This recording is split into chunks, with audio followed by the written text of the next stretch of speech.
Welcome to Columbus Connections for a special episode. I am David Britt, and we are here at the 15th Annual SportsVision Middle School and High School Awards Luncheon. Behind me are so many great athletes from the Chattahoochee Valley, and I'm here with the man who puts it all together. I'm going to just give him the microphone because he is the man, and just let him talk about what he's doing and why you're here. How you doing, sir? Thank you, Dr. Britt, Coach Britt, whatever you're the man. It's an amazing thing that you always put together. Tell me, what is it about this place that just makes it, bring all these people out in such a great cause? Well, I tell you, man, this is a beautiful thing because Dale and I, when we created this awards luncheon 15 years ago, we had the thought in mind of what it was like when we were here in this community, and we just had a plethora of organizations that came together to honor the local high school athletes and coaches. And when Dale and I started our business back 18 years ago, we realized that had dried up and gone away. So we wanted to put some energy into that because we know how impactful it was for those luncheons and those banquets at that particular time meant to us. We knew how much it meant to us. Right. And if you don't know who this is the one, the only, the man, the myth, the legend, DJ Jones himself, the Georgia athlete, professional athlete, communications guru, and just amazing for what you do in the community. We can't say enough about the exposure you give to these young people.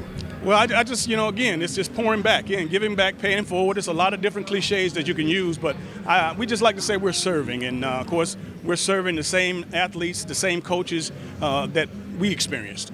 Yeah, and we always want to lift up Dale McGee, always continue to send our thoughts and prayers to him. How is him and his family? Well, Dale is he's here with us. His family, I'm glad that they're going to be here. His wife, Tammy, and his daughter Amber will be here, of course, and we'll definitely have a shout out for the family. Amazing. What can the athletes and the coaches expect today? Well, they're going to expect, just to be honored and celebrated in a way unlike any other. This has been billed as one of the top high school football awards luncheons in America, and we're just proud that we have a great community, a great group of supporters in this community as far as our community partners and sponsors, and this is a great facility. St. Luke Ministry Center and Lisa Marie and the people that help us put this together are just tremendous. And of course, we're looking for the great words coming from Coach Kirby Smart this year. What can they expect for that? Well, first and foremost, how many people can get Kirby Smart? That's the big thing. And being the #1 coach in America right now, and we're just hoping and praying that Coach Smart will come in and bring some inspiration to these young coaches and young athletes to uplift them, inspire them, and motivate them. That's right. This is reason for motivation. If you're a student athlete, this is where you want to be. This is cause to work hard, to celebrate, to have such a great event like this for the holidays. So thankful for DJ Jones and SportsVision and the whole staff for putting this together because, again, you don't see this every day. You don't see this in every community. But this is an amazing event that we're very appreciative for. We appreciate you being here. All right. And we'll have more coming your way. Don't go anywhere. This is Columbus Connections.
That's your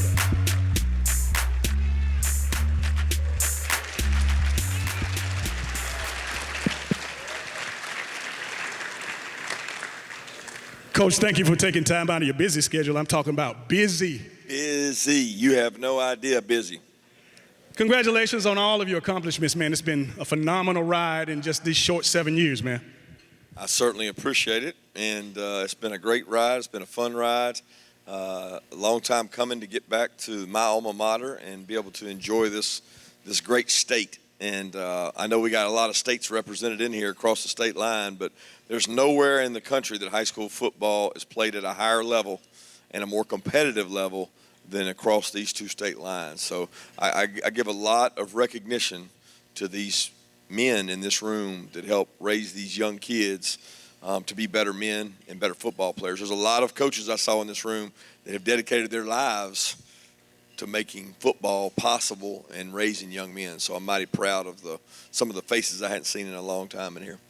Coach, before we get into the heavy lifting, if you will, let's go back down memory lane. You're from Bainbridge, Georgia, and talk to us a little bit about, was it your parents, was it your coaches that set that foundation for you to propel to success?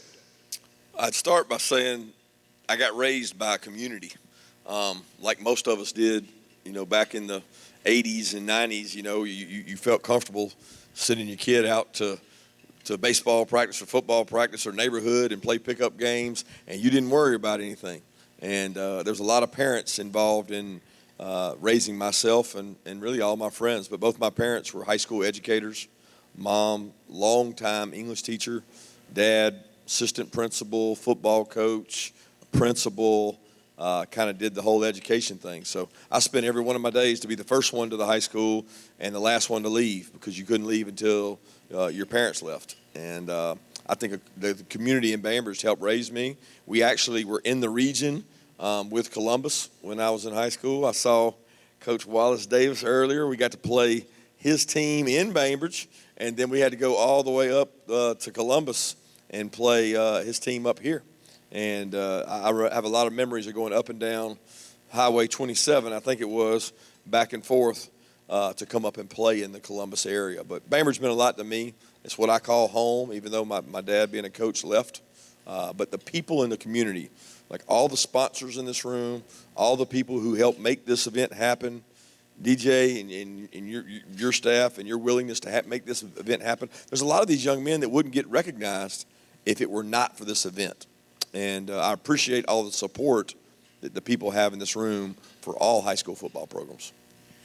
Coach, when you talk about making an impact, and obviously these young men and these people in this room understand what I mean by making an impact, how proud of your community, how proud of were you for your parents and coaches to know that you would be one day, and I know it's far-fetched to think that you would be the coach of the national championship, SEC championship, Georgia Bulldogs.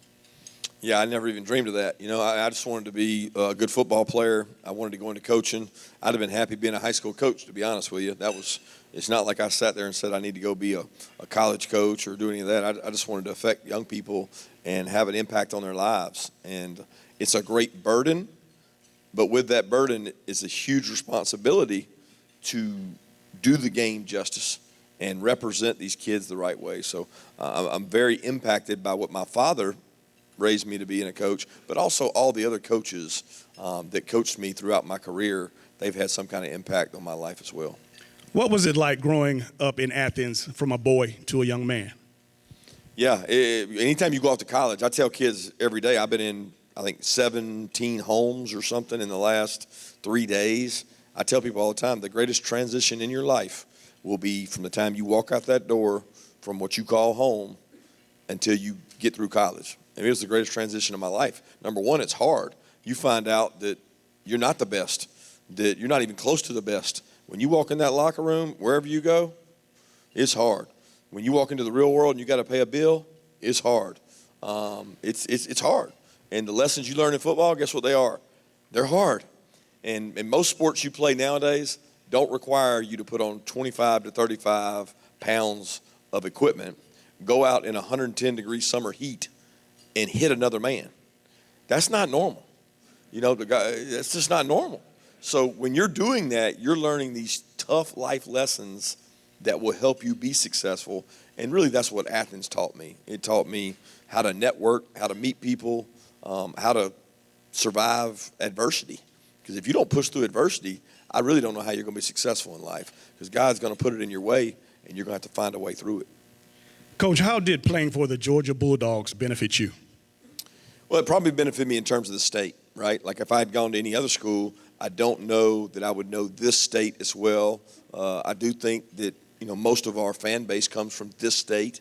So the fact that I played at Georgia impacted my ability to be the head coach at Georgia. But it's not a prerequisite. You look at all these coaches across the country, they didn't necessarily play at that school. I never looked and said, oh, man, I want to be the head coach at Georgia. I just wanted to be successful coaching, and I didn't care where that was. But the fact that it happened at Georgia, and my dad had been a high school coach in the state for so long, I feel like every airport I fly into in the state of Georgia, I've already been there 10 times. Every school that I walk into, I've already been there a bunch. I had the great fortune of coaching at Valdosta State. So I combed the state representing Valdosta State. Then I combed the state representing Florida State. Then I combed the state representing LSU.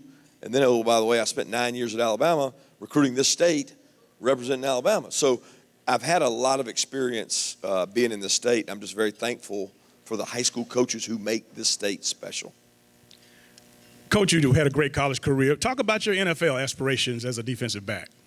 Yeah, I hope to make the NFL. I think as every young man plays the game of football, you don't say, well, I hope it ends right now. You aspire to do great things. I always wondered whether I was talented enough. And there were years at Georgia, my first 2 or 3 years, I didn't think I would ever play at Georgia, more or less the NFL. But I saw so many of my peers go on to the NFL. I said, well, maybe there's a chance. And once I got there, I knew real quick I didn't belong. So it was they call it a cup of coffee. I had less than a cup of coffee. I had maybe a little bit of creamer, but no coffee while I was there. But it was a great experience to be able to go to an NFL training camp, to have an opportunity to make a team. I made friends there. I mean, I was at a Tampa Bay practice the other day, seeing one of our recruits' parents, and a scout came up to me and said, my first year being a scout in 1999, I evaluated you coming out of Georgia, and I still remember watching your tape and evaluating you. Those networks, those friendships, coaches that coached at the Colts when I was there, I still am friends with today. So I always tell people, don't ever burn a bridge. And everybody you meet them like it's the first and last time you'll ever see them, and try to have an impact on their lives. When did coaching become a serious consideration for you? When I couldn't play. So if you can't play, you better find another job. And I think when it hit me the most was the drive back. I'll never forget, I had a 1984 Honda Accord that had 250,000 miles on it, and I drove it to Indianapolis. And my greatest concern was, well, whenever I get cut, because I know I'm getting cut, I'm going to have a hard time getting this car back. And I got back to Athens, and I'd been cut, released from the Colts. And it was probably about that time I called my dad, and I said, Dad, my car's getting old, and, it might need some new tires or like a engine change. He said, well, you better get a JOB, because for you to pay for that, you're going to need to have some income. And that's when the realization came, I got to go find a job. I got to do something. You're not wearing the silver britches anymore. And when you're not wearing the silver britches anymore, all they care about is the guy that replaced you. They don't care about you anymore. So it's kind of like, okay. But I decided to get into coaching at that point. Jim Donnan gave me my first opportunity to help out. I spent about 4 months with Georgia, and then I jumped on at Valdosta State. So it inspired me to affect young men when I first got into coaching. What would you tell the young coaches out here in the audience and the ones that might see you some other way? What would you tell them when they say they want to coach on the collegiate level? I would say be where your feet are. I would say do a good job where you are, and people notice that. People that are in hiring positions, whether it's myself, an AD, a president, they're not looking for the guy that's trying to make his mark and show somebody he can go to college. They're not looking to see how much you know. They're wanting to see how you operate with your young men in your program. How do you carry yourself with your staff? How do you treat your players? How do you develop your players? Those are things that are going to get you an opportunity. So be where your feet are. Look, some of the best coaches I have ever been around in my 23, 24 years of coaching have been high school coaches. And I like to think my dad was a great coach, and he never coached in college. And that's not the be-all and end-all. It's really more about how you impact lives and what kind of impact you make on them that lasts forever. I think if you ask most kids at the pro level or the college level who impacted you the most, they will say someone they had in high school. Maybe their position coach, maybe their basketball coach, maybe their track coach, but it's usually someone that impacted them in high school. Coach, what was it that attracted you to hire our Columbus native, Dale McGee? That was easy. I had been in Dale's school for years. He was a perfect example of what you just said. He was a guy that didn't worry about all the accolades. He didn't really worry about aspiring to go to college. He may have wanted to go to college, but I came in his high school at least 15 times, and he never brought that up once. He was worried about his program. He wanted to win. He demanded a lot from his players, and he got his foot in the door, and he worked his way up. And when I got the job at Georgia, he was immediately a target for me. He was at Georgia Southern. I still remember to this day going down and having a 2.5-hour running back interview with him. And I knew the entire time I was hiring him, but I wanted him to sweat a little bit. So he did a great job on the interview, and he's been the central piece of glue that has helped our program go through some very changing times in college football. He's been a very big part of our players' lives, the recruiting lives, social issues across the country. Dale's been at the forefront of that, and I would not have the success that I've had. We would not have the success we've had were it not for the Columbus native, Dale McGee. Got a couple of Bulldogs. Go ahead, yeah. Coach, you got a couple of former SportsVisions Players of the Year on your roster, and Jackson Meeks from Central, and of course, Mikael Williams from Hardaway. Can you give us an up-to-date rundown on how you think of what you think of those guys? Incredible people. First thing we start with at our place is, are you the right kind of person? Do you fit our culture?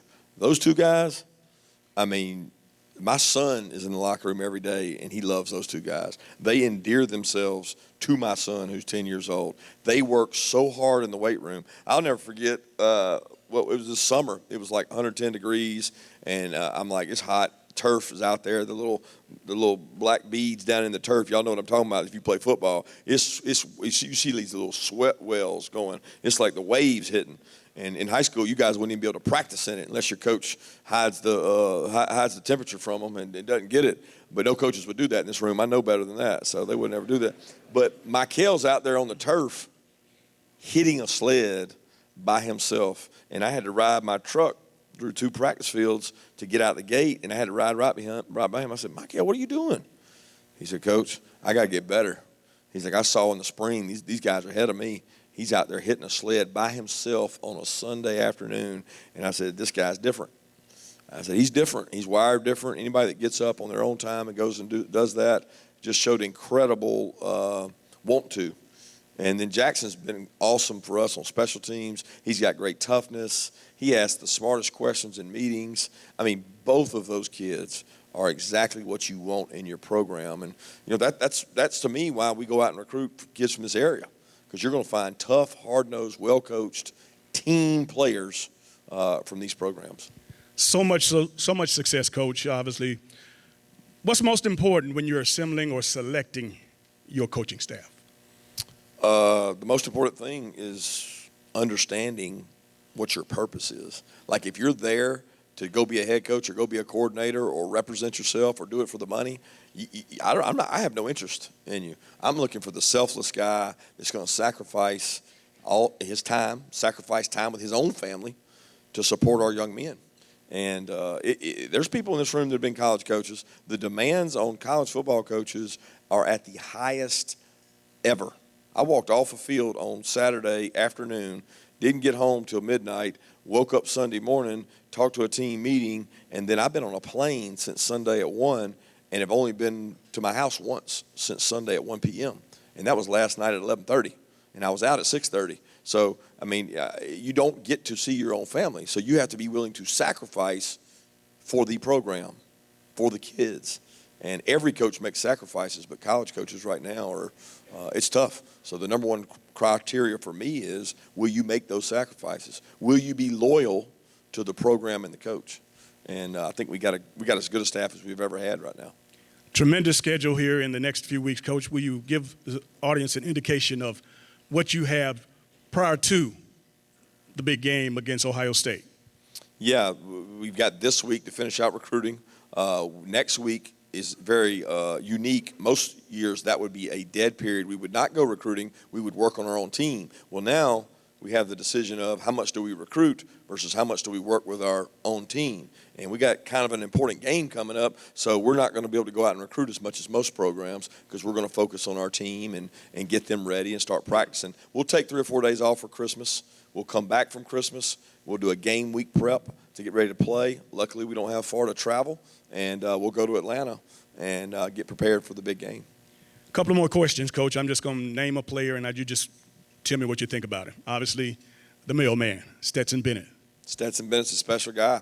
For every guy out there dreaming to play college football, that kid was sitting in the same seat you were with about 2 offers, and he didn't even take one of his offers. And look where he is now. And people told him he couldn't do it his whole life, and he defied them. And I mean, we told him he couldn't do it. You know, I don't hide behind the fact we said he was 3rd, and the guy passed everybody in front of him twice. And what an incredible job he's done. So he loves Georgia. And when you have passion for the game and passion for a place, sometimes that drives you to success. Brock Bowers. Selfless, the first thing I think about. Toughness. I mean, this guy practices as hard every day. We have to actually slow him down because we're worried he's going to wear himself out. You know, he's 6'4", 240 pounds, and he practices every day like it's his last practice. And he plays the game the right way. But another guy that was probably underrated coming out and is a phenomenal athlete. Jalen Carter. Just an incredible football player. I think everybody saw him when he picked up the quarterback, and I was holding my breath, man. I was like, oh, Jalen, please don't do it. I had just my mind thought 3,000 thoughts within one split second. And once I saw him hold that hand up, you know, I went over and asked him when he came off the field. I said, what were you doing? Everybody said he was holding up number 1. He said, I was pointing at my mama. He said, I was pointing at my mama in the stands. And I'm like, it looked like you were holding up 1, but whatever you did, I'm just glad you didn't throw him down. And what an incredible kid and story. He embodies our team because people don't understand. He got hurt on the very first play of the very first game in the Mercedes-Benz, same venue he was in last week. On the first play, he got an ankle injury. And he played on several games with a hurt ankle. And then right when he got back from an ankle injury, he had a knee injury. And this is a guy that could have said, you know what, man, I'm just going to sit this one out. But he came back, and he's worked really hard to get back. He wanted to play with his brothers. He wanted to play with his friends. He loves the game, and means a lot to Georgia that he came back. Last few questions, Coach. Obviously, bowl prep, bowl week is more than just competing for an opportunity to go to the national championship, but you get an opportunity to look at a lot of players. Explain to the folks out there that might not know, making it to the bowl and what the benefits are. Biggest benefit is the number of practices you have. So the NCAA says you can have these practices to prepare for the bowl game. Well, most people would think if you're going to have, 9, 10, 12, 14 practices, how many you're going to have, that you're gearing everything towards Ohio State. We look at it as a chance to get our team better for next year. And the talk has all been about, well, how did Georgia have these guys go out in the draft, 15 players in the draft, and have a good season this year? Well, a lot of that began this time last year because the people you're seeing play now, we were getting them extra reps. Jordan Davis and James Cook and Zamir White, they didn't need tons of practice last year during this time. But Kenny McIntosh and all these other kids did. The beauty of it is Michael Williams was getting practice reps at this time last year for us. So that's part of the reason they can be successful is because we pattern our practices in a way that we're working towards next year for some of the practice time. And I think that helps your team the following year to develop. Coach, I know it's early, but what should we expect in the Chick-fil-A Peach Bowl? Well, again, I've watched Ohio State. I've gotten to be on the road. I've gotten to watch several of their games, but we're focused on us right now. That's far enough away that I'm not putting expectations on our players or our team. I'm really worried about our guys. They're taking final exams right now, and final exams at Georgia are hard. So if any of you are going to Georgia out there, hard. is what school is. Anywhere you're going to school, it's hard. But our guys are in final exams right now, and I want them to focus on that and stay in shape, run, but not focus on the Peach Bowl. It's just too far out. Coach, the last thing I'd like for you to do is to share with this room, obviously, why their kids, why their cousins and thems should be a Georgia Bulldog. Well, I'm not here to sell a recruiting piece, DJ, because I don't think that's the most important thing. What I am here to say is that thank the people that have gotten you where you are. I have too much respect for this game and what it's meant to me. Like, I would not be who I am today without the game of football. I would not be who I am today without the coaches that impacted my life. So if you're a player in this room, you're a prospect in this room, you're receiving an award in this room from this area, have gratitude. It really ain't about you. You may think it's about you, but it ain't about you. You didn't get that award without 10 other teammates on the grass. You didn't get that award without a coach setting up the weight room for you to go in there and lift. You didn't get that award without somebody in this community being willing to give money to pay for those trophies, to pay for this food. So have gratitude for the opportunity you've been presented, and be thankful that you have this game and respect it by doing it the right way and not making it about yourself. And I think when you have gratitude about things, it shows a lot about your character. And that's one of the things that we talk about at Georgia. And if you happen to want to come to Georgia, we want you at Georgia. But that's besides the point. Ladies and gentlemen, give it up for Coach Kirby Smart. Thank you, guys.